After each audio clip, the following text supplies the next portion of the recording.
That was a beautiful mantra to listen to. Oh, I can just feel it from my toes all the way up to the hairs standing on my head. Beautiful. Thank you, Janae. So, Donna, can you share your thoughts on the future of Reiki and its place in the modern healthcare and wellness sector? What are your thoughts and how do you think you can potentially situate in that? I think as more people look to complementary therapies, it's definitely going to grow. I feel like, particularly since the pandemic, there's a lot of distrust between your regular medical system and people now. People during that time looked at a lot of different alternative therapies to even heal them when they did catch COVID, whether it was herbs, things of that nature. I definitely think there's an awareness there now of people looking at there's alternatives. Not everything can be taken care of by a pill.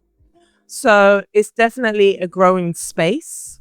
As an impact professional in my day-to-day, it's definitely something that I want to embed more into the things that I do on a daily basis. And I think for me, it's about my contribution to it would be about raising awareness, educating the next set of practitioners and getting them on their journey to spread that light, to spread that love, that energy into the world. And that's just me doing my part. I also feel like how I practice, I want to keep it quite exclusive. So there'll be retreats and things of that nature, but very limited. Yeah, very, very not a free for all, just very, very selective in making sure. But you also mentioned that you potentially want to have a non-profit organization to offer Reiki to people who might not be able to afford it. How would you go about that? So the practitioners that come to me that I attune, and well, they won't be practitioners when they come to me, but they'll be practitioners when they leave.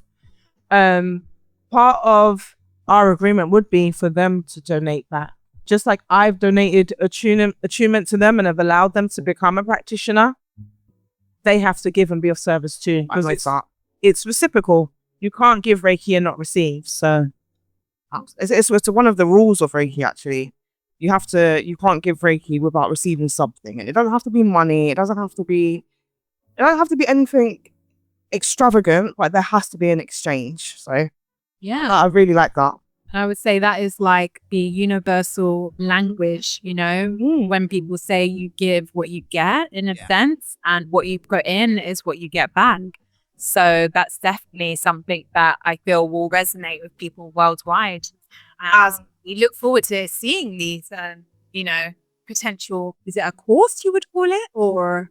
With the practitioners, I would offer it as a course, but it will be pay what you can afford, donation based. With the women that want to, become practitioners, and then the terms will be okay. You guys have to go out and treat our community that can't afford. That honestly, Can anyone learn Reiki, or is it a skill that requires special gifting or training? So we all have Reiki energy in us. It just needs to be activated. So anyone can be attuned. And even if you don't practice and you've had your attunements and you don't practice 20 years later, those attunements don't go away. Once you've been attuned, and that's it. You can jump right back in, give them to see. And for the listeners, an attunement is where you are able to access a certain type of energy that the master allows you to access through them. And then because of that, what happens is you raise your consciousness, you get to the next level of Reiki, and you're able to use that energy, harness it, and heal others with it. So yeah, just so everyone knows. And where was it that you got your attunement done? Was that in America or was that UK? And who was that person? Can you give them a shout out?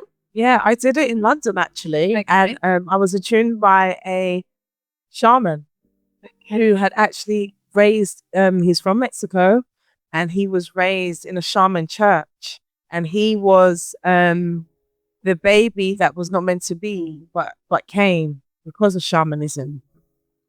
As in he was born? Yes, so his mum could not conceive. And went to see a shaman and joined the shaman church, and he was the product of that. So he was raised in that shaman church. Yeah, it's a full story and I'm impressed to be attuned by. Yeah, wow. His name's Miguel, and I tuned right here in London, Neil's Yard, Covent Garden. Wow. So shout out to Miguel. Yeah. Shout out Miguel. How did you come across him? I just did a lot of research, and so I've got a friend in New York who sells crystals. He actually goes and brings them out to South America himself, places like that. Does he mind them? Yeah. Oh, loved that. Yeah. And I had seen on his page that they were following each other. So I said, well, I know his name's Angel, the gentleman in New York. I said, I've been going to Angel for years to get my crystals, and Angel was the first person that actually, sorry to sidetrack, told me I was under spiritual attack. Really? Yeah. Yeah. Okay. So- As in he was with you in person, he could just I went to buy crystals. And I was with my kids were really young at the time. They were in a pushchair. And I think I was getting ready to make my first trip back to the UK, and I went to get crystals to travel. And he looked at me and he was like, come here. And I was like, yeah. He said, you're going to need amethyst, and you're going to need, tourmaline. So because you're under spiritual attack. Wow. Imagine being told that. Well, like, who was it? How would you feel? Yeah. That's crazy. And he made it for me, and I hadn't seen him in years. I lost that thing that he had made for me, the pendant. But it did its thing. Yeah. It needed to do. And I went out to see him. I said, Angel. He said, I haven't seen you in years. Where have you been? I said, I've been in England.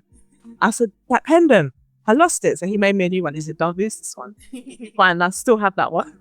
Well, apparently with crystals, once they, like MSU was saying it, once they do their job, they just disappear, they vanish. Yeah, absolutely. And they might go and serve a purpose for somebody else or whatever. So maybe that's just what happened. It served its deed and you're spiritually under attack anymore, and it vanished. Who knows? And so you only lost the one of them, which was which one? The tourmaline. Amethyst. Oh, you lost both. They were both from the same. He connected them, so I need them together. Yeah. To balance it, give it that yang effect. Yeah. Ooh, nice. Oh, That's how I met my Reiki master that attuned me. yeah. Through the crystal seller. Yeah. I'd say. Is he also a healer? Yeah. He does have I've forgotten the exact modality that he works in, but he has invited me to sessions that he does, but I haven't actually gone You had it something with him. Yeah. Okay. Just get my crystals. Yeah. So we are